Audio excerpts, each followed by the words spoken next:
Police పహారా నిర్బంధం కారణంగా ఎన్టీపీసీలో నిర్వహించిన పర్యావరణ ప్రజాభిప్రాయ సేకరణ అట్టర్ ఫ్లాప్ అయిందని రామగుండం మాజీ ఎమ్మెల్యే కోరకంటి చందర్ ఆరోపించారు.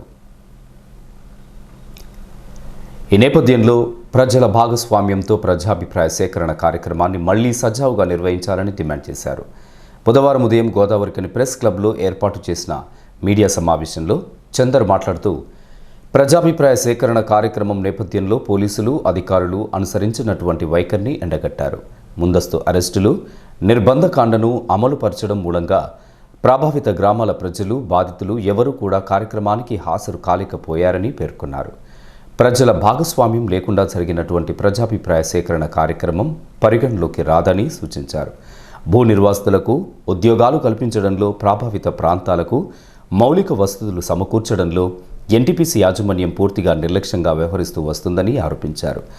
బాధిత ప్రజల పక్షాన మాట్లాడే అవకాశం కల్పించకుండా బీఆర్ఎస్ సహా వామపక్ష పార్టీల నాయకులను పోలీసులు ముందస్తుగా అరెస్టు చేయడం, కార్యక్రమానికి హాజరు కాకుండా ఆంక్షలను విధించడం దుర్మార్గమని ఖండించారు.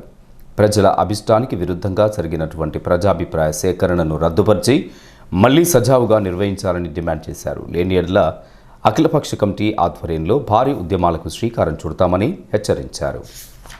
ఆ యొక్క సందర్భంగా కలెక్టర్ గారికి, ఇక్కడ ఉన్నటువంటి ప్రజాప్రతినిధికి విషయం చెప్పుదామని వెళ్తున్నటువంటి బీఆర్ఎస్ నాయకులను, అదేవిధంగా వామపక్ష పార్టీలకు సంబంధించినటువంటి నాయకులను రాత్రిపూట నక్సలైట్లను తీసుకుపోయినట్టు, దొంగలను తీసుకుపోయినట్టు 3 గంటలకు పోలీసులు అరెస్టు చేసి పోలీస్ స్టేషన్లలో నిర్బంధానికి గురి చేసినారు. అరెస్టు చేసి అక్కడ పోలీస్ స్టేషన్లో ఉంచినారు.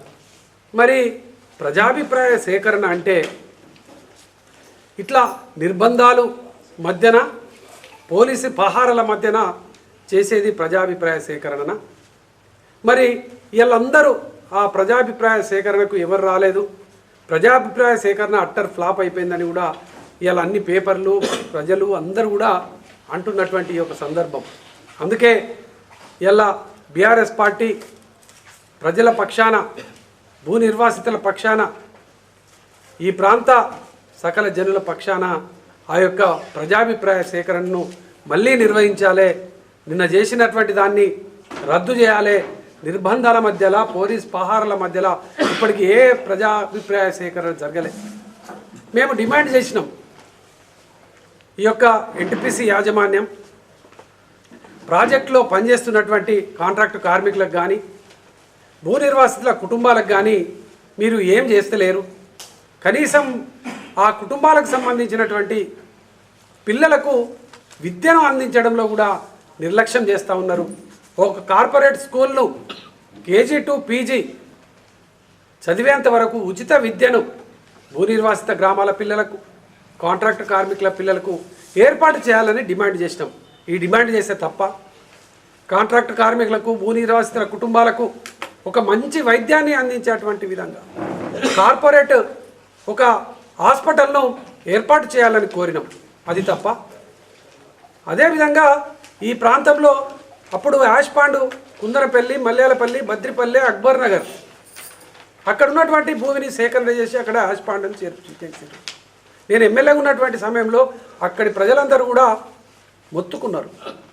అక్కడ ఆ బూడిద మొత్తం మాకు అన్నం తింటా అంటే ప్లేట్లలోకి వస్తున్నది, నీళ్లు మొత్తము బూడిదమయం అయిపోతున్నాయి, తాగడానికి నీళ్ళను కూడా ఇబ్బందిగా ఉన్నదని అంటే మేము పాదయాత్ర చేసి పెద్దపల్లి కలెక్టర్ గారికి ఇచ్చి, అదేవిధంగా సెంట్రల్ మినిస్టర్కి ఇచ్చి, ఇక్కడ ఎన్టీపీసీ యాజమాన్యాన్ని ఇస్తే ఏదో ఒక కారణం చెప్పి ఆ యొక్క గ్రామాలను మీరు తరలించండి, ఇబ్బంది పడుతున్నారంటే తరలించలే.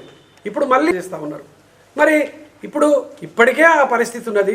రాజాపూర్ పరిస్థితి ఏంది, ఆకనపల్లి, ఆ చుట్టూ గ్రామాల పరిస్థితులు ఏంది? మరి వాళ్ళను సురక్షిత ప్రాంతాలకు తరలించాలి అని అంటే తరలించరు. మరి భూమి లేదంటే ఉన్నది ఎన్టీపీసీ యాజమాన్యం చేతిలో కమిషనరేట్ పక్కన భూమి ఉన్నది.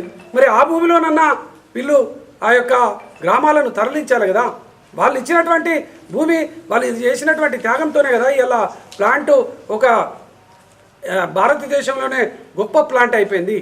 ఇలా 6,900 మెగావాట్లను చేరుకున్నటువంటిది వాళ్ళందరి త్యాగాలతోనే కదా. మరి వాళ్లకు న్యాయం చేయకపోతే మరి ఏంది అని చెప్పేసి మేము ప్రశ్నిస్తే మమ్మల్ని అరెస్ట్ చేస్తూ ఉన్నారు. ఎట్టి పరిస్థితుల్లో ఇక్కడ ప్లాంట్ నెలకొల్పొద్దనేటువంటి ఆలోచన అందరిలో ఉన్నది. మేము కూడా అందరం కూడా అదే డిమాండ్ చేస్తూ ఉన్నాం. మీరు ప్రజాభిప్రాయ సేకరణ చేయండి, ప్రజల అభిప్రాయాన్ని సేకరించి ప్రజలు మీరు ప్లాంట్ పెట్టండి అని అంటే పెట్టేయండి.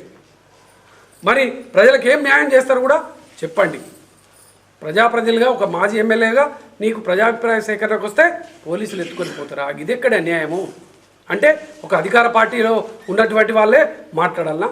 ఇంకెవరు మాట్లాడొద్దా? ఎవరి అభిప్రాయం చెప్పొద్దా? ప్రజాభిప్రాయ సేకరణ మళ్ళీ తప్పకుండా ఏర్పాటు చేయాలి. ఇవాళ మేము ప్రత్యేకంగా కలెక్టర్ గారికి కూడా కలిసి వినతి పత్రం ఇవ్వబోతా ఉన్నాం.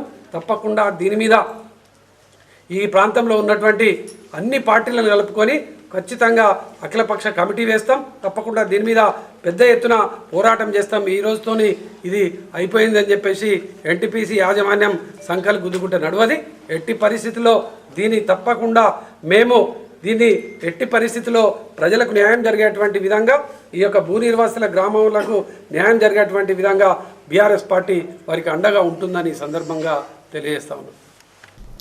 ఈ మీడియా సమావేశంలో బీఆర్ఎస్ నాయకులు కుమ్మరి శ్రీనివాస్, ఎన్వి రమణారెడ్డి, గాదం విజయ, బాదే అంజలిదేవి, రాకం వేణు, నారాయణదాసు మారుతి, నూతి తిరుపతి, అచ్చవేణు, సంధ్యారెడ్డి, స్వప్న తదితరులు పాల్గొన్నారు.